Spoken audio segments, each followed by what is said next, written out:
one. Do you remember your first time? Do you? Do you remember your very first one and where you were and what it meant to you? What do you think I'm talking about? I'm talking about a treasure book. This is the very first cookbook I ever bought.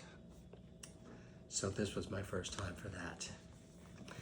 I was working in Key West at a hotel called the Pier House. I've told this story before, but I've never told it to you.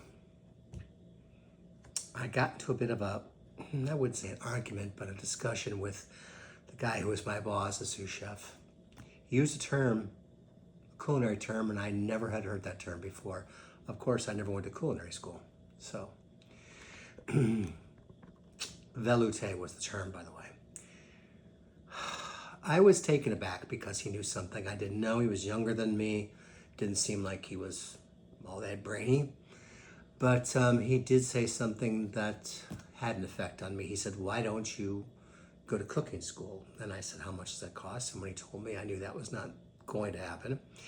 And then he said, well, why don't you read? And I was a little upset. And I said, hey, man, I read plenty. And he goes, cookbooks. I'm talking about cookbooks. And I said, oh, yeah, like who? And he said, well, why don't you start with James Beard? I did not want to give him the satisfaction that he was possibly right. Somehow or another, I had enough coin in my pocket as I walked down Duval Street and stopped in the bookstore that was then on Duval. It's moved subsequently. And I bought this book, James Beard's Theory and Practice of Good Cooking.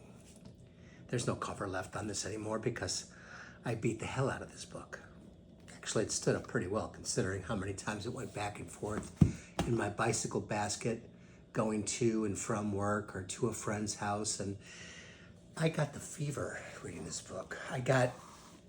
This book made such a difference because the way my mind worked, it had the Kickstarter being that this book is arranged not by soups and appetizers and salads and so on, but by methodology.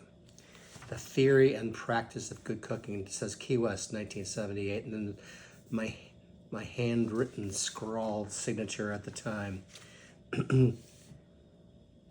Astonishingly, this is a first edition. Here we go.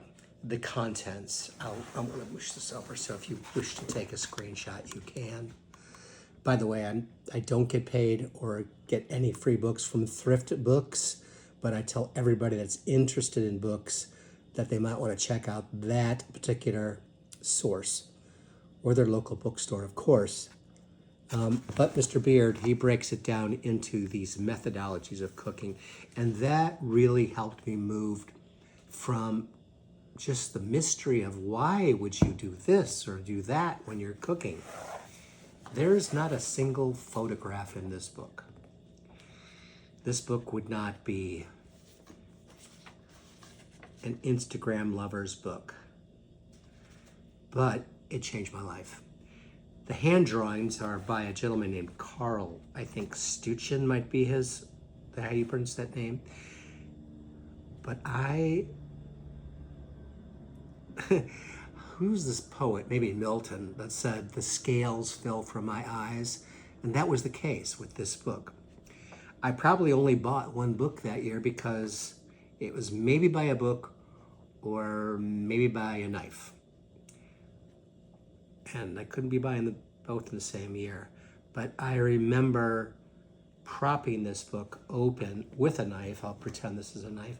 Holding this book open and then following along, note for note, following along and seeing how I could improve, how I could go from a person who really knew next to nothing about cooking, even though I had been cooking for probably 6 years when I bought this book, 1978, 7 years.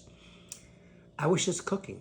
I was just an itinerant cook, going from place to place, wondering what I was really going to do for a living.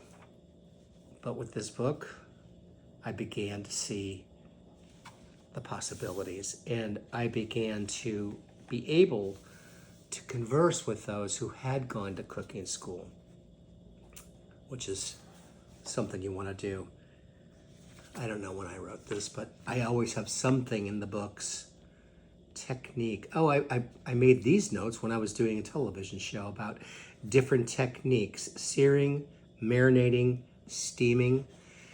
And so Mr. Beard in heaven, here's a Grand Marnier souffle.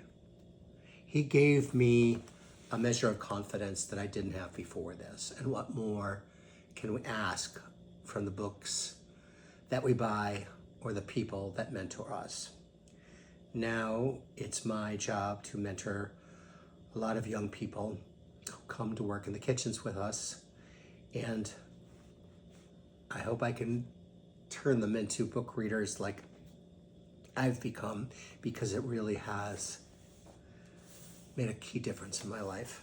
So thank you for attending my treasure book series.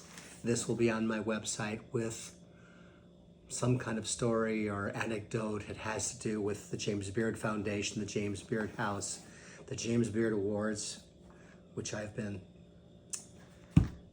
able to receive a few of, and some beautiful times with them.